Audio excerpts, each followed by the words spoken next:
perform in front of the camera, and he used to modulate, and he used to bahar the dialogues, and he used to teach me with action. He used to act very nicely. You are satisfied with this director? Yeah, very much. I never felt that I'm working with a new director. I felt, he's been in the industry for for ages. 10 years behind Mammootty. Yeah. For the chance. നമ്മളിപ്പോൾ അഭിനയിക്കുമ്പോൾ മാർട്ടിൻ്റെ മനസ്സിലൊരു കഥാപാത്രമുണ്ട്. ഇപ്പോൾ മോഹൻ എങ്ങനെ ഇരിക്കണം, എങ്ങനെ ചിരിക്കണം, എങ്ങനെ നടക്കണം, എങ്ങനെ സംസാരിക്കണം, എങ്ങനെ റിയാക്ട് ചെയ്യണം എന്നൊക്കെ മാർട്ടിൻ്റെ മനസ്സിൽ പരിപൂർണമായ ചിത്രമുണ്ട്. മാർട്ടിനത് കാണിച്ചു തരുമ്പോൾ എനിക്ക് ഒരു പക്ഷേ മാർട്ടിൻ്റെ ഒരു ശരീര ഭാഷയും മാർട്ടിൻ്റെ ബോഡി ലാംഗ്വേജും മാർട്ടിൻ്റെ എക്സ്പ്രഷൻസും എൻ്റെ ശരീരമായിട്ട് ചേരില്ല. എൻ്റെ രീതിക്ക് മാത്രം ഞാൻ ചെയ്യുമ്പോൾ മാർട്ടിൻ വിചാരിക്കുന്ന പോലെ ആയിരിക്കില്ല വരുന്നത്. അങ്ങനെ ആദ്യം മാർട്ടിന് അതിനെപ്പറ്റി വല്ലാത്തൊരു ആകാംക്ഷയും ഒരു ആങ്സൈറ്റിയും ഉണ്ടായിരുന്നു. മാർട്ടിന് മമ്മൂട്ടി വെച്ച് പടം എടുക്കുന്നു എന്നുള്ള ഒരു എക്സൈറ്റ്മെൻറ്റ് ഇടക്കിടക്ക് ലൂസായി. ശരിയാവോ ഇയാൾ എന്നുള്ളത്. അങ്ങനെ മാർട്ടിന് ആകെയൊക്കെ നിരാശനായിരുന്നു കുറച്ചത്. ഞാൻ പറഞ്ഞു മാർട്ടിനെ ഒന്നും വിചാരിക്കരുത്, എന്നെ കൊണ്ട് ഇത്രേ പറ്റുള്ളൂ, എൻ്റെ കയ്യിലുള്ള നമ്പറുകൾ ഇതാണ്, ഇത് വെച്ചിട്ട് ഞാൻ മാർട്ടിൻ്റെ മറ്റു ഇക്വേഷനിലേക്ക് ഞാൻ കൊണ്ടുവരാം. അങ്ങനെ മാർട്ടിനും ഞാനും കൂടെ വെച്ചിട്ടുള്ള ഒരു ഇക്വേഷനിൽ വന്ന ഒരു തിയറിയാണ്. കാരണം ഞാനത് പറയണത് കാരണം നമ്മൾ ഈ സിനിമയായിട്ട് നടക്കാൻ തുടങ്ങിയിട്ട് രണ്ടര വർഷമായി സ്ക്രിപ്റ്റ് എഴുതിയിട്ട്. അപ്പോൾ നമ്മൾ ഈ 2.5 വർഷവും പല ദിവസങ്ങളിൽ സ്ക്രിപ്റ്റ് വായിക്കുകയും വീണ്ടും കറക്ഷൻ വരികയും ഇങ്ങനെ കുറേ പ്രോസസ്സ് നടക്കുന്ന കാരണം ഈ സിനിമ വേറെ രീതിയിൽ ഇങ്ങനെ തലച്ചോറിലങ്ങ് പതിഞ്ഞ് കിടക്കണം. അപ്പോൾ ഷൂട്ടിങ്ങിൻ്റെ സമയത്ത് അത് അല്ലാതെ ആയി കാണുമ്പോൾ ചിലപ്പോൾ ഞാനൊന്നും എനിക്ക് വിഷമം തോന്നില്ല. പക്ഷേ സിനിമ ടോട്ടലി കണ്ടതിന് ശേഷം നമുക്കത് പറയാൻ പറ്റില്ല. നമുക്കതൊരു ഗംഭീര പെർഫോമൻസ് ആണെന്ന് അത് നിങ്ങൾ സിനിമ കാണുമ്പോൾ മനസ്സിലാവും. മാർട്ടിന് ചിലപ്പോൾ മാർട്ടിന് ഉദ്ദേശിക്കുന്ന സാധനം ചിലപ്പോൾ നമ്മളെ കൊണ്ട് പറയാൻ പറ്റാതെ വരുമ്പോൾ മാർട്ടിൻ അങ്ങ് നിരാശനാകുമ്പോൾ എനിക്ക് നമുക്ക് തോന്നുമല്ലോ എൻ്റെ ഡയറക്ടറെ സാറ്റിസ്ഫൈ ചെയ്യാൻ പറ്റുന്നില്ലല്ലോ എനിക്ക് വേറൊരു നിരാശ. അപ്പം മൊത്തം ഒരു വല്ലാത്തൊരു മൂടുണ്ടാവും. എനിക്ക് നിരാശ വരുമ്പോൾ നമുക്കൊരു കഴിവില്ലായ്മ എന്ന് പറഞ്ഞാൽ അയാൾ വിചാരിക്കുന്ന സാധനം കൊടുക്കാൻ പറ്റില്ല എന്ന് പറഞ്ഞപ്പോൾ ഒരു ടെൻഷനുണ്ട്. പക്ഷേ അത് ഞാൻ എൻ്റെ ഈ രീതിക്കാണെന്നുള്ള മാർട്ടിനെ കൺവിൻസ് ചെയ്യാൻ പറ്റാത്തത്, മാർട്ടിൻ കൺവിൻസ്ഡ് ആകാത്തൊരു ടെൻഷൻ.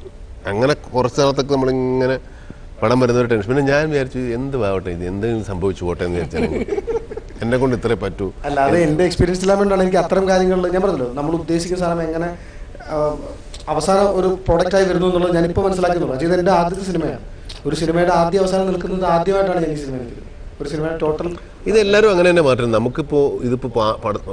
നമുക്കറിയാവുന്ന രീതിക്ക് നമ്മുടെ ഒരു കൺവിക്ഷനുണ്ട്, നമുക്ക് മനസ്സിലായ രീതിയിലാണ് ചെയ്തു പോകുന്നത്. അത് സ്ക്രീനിൽ വരുമ്പോൾ കറക്റ്റ് ആവുന്നതാണ്. അല്ലാണ്ട് ഇതൊക്കെ കറക്റ്റ് നിങ്ങൾ സ്ക്രീനിൽ കണ്ടോ എന്ന് നമുക്ക് ധൈര്യമില്ല. എന്തേ പറ്റുമോ? അല്ലെങ്കിൽ സ്ക്രീനിൽ കണ്ടോ എന്ന് പറയാൻ പറ്റുമോ? പിക്ചർ അബീബി ബാക്കി ബൈ. അല്ല, ഈ നിർമ്മാതാവിന്റെ ഇടയിലൊന്നും പെട്ടില്ല ഈ ടെൻഷന്റെ കൺഫ്യൂഷന്റെ ഇടയിലൊന്നും? നിർമ്മാതാവിന്റെ ടെൻഷൻ എന്താ? നിർമ്മാതാവ് ടെൻഷൻ എന്ന് പറഞ്ഞാൽ മാർട്ടിന് ഇപ്പം പല കാര്യത്തിലും ഇതിനകത്ത് ഇപ്പം കാസ്റ്റിങ്ങിൽ തന്നെ പലപ്പോഴും ഒന്നാമത്തെ കാര്യം ഇത് കഴിഞ്ഞ റംസാൻ റിലീസ് ചെയ്യുന്ന ചിത്രമാണ്.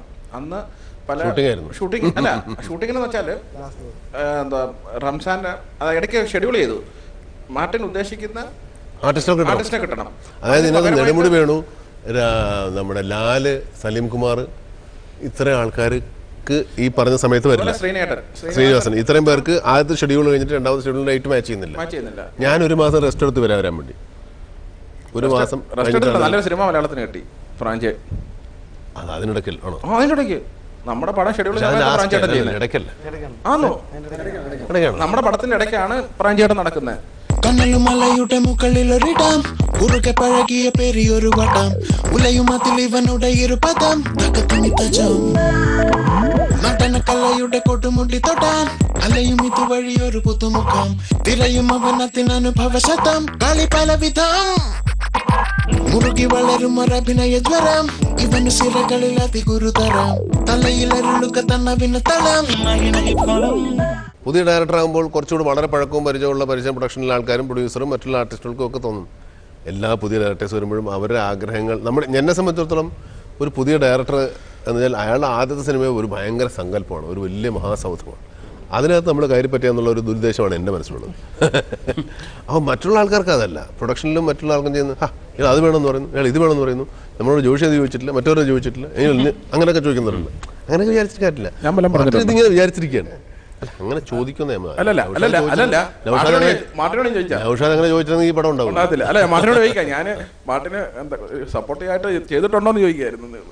ഞാൻ എൻ്റെ അടുത്ത് ഇപ്പം അങ്ങനെ പറയുമ്പോൾ അങ്ങനെ ആവുന്നു ഇങ്ങനെ ആവുന്നു എന്ന് പറഞ്ഞാൽ നിങ്ങൾക്ക് ഓൾട്ടർനേറ്റീവ് വല്ലതും ഉണ്ടോ എന്ന് ചോദിക്കും. കുറവുണ്ടായിരിക്കും, അല്ലെങ്കിൽ അതിന് എന്തെങ്കിലും ഓൾട്ടർനേഷൻ ഉണ്ടോ?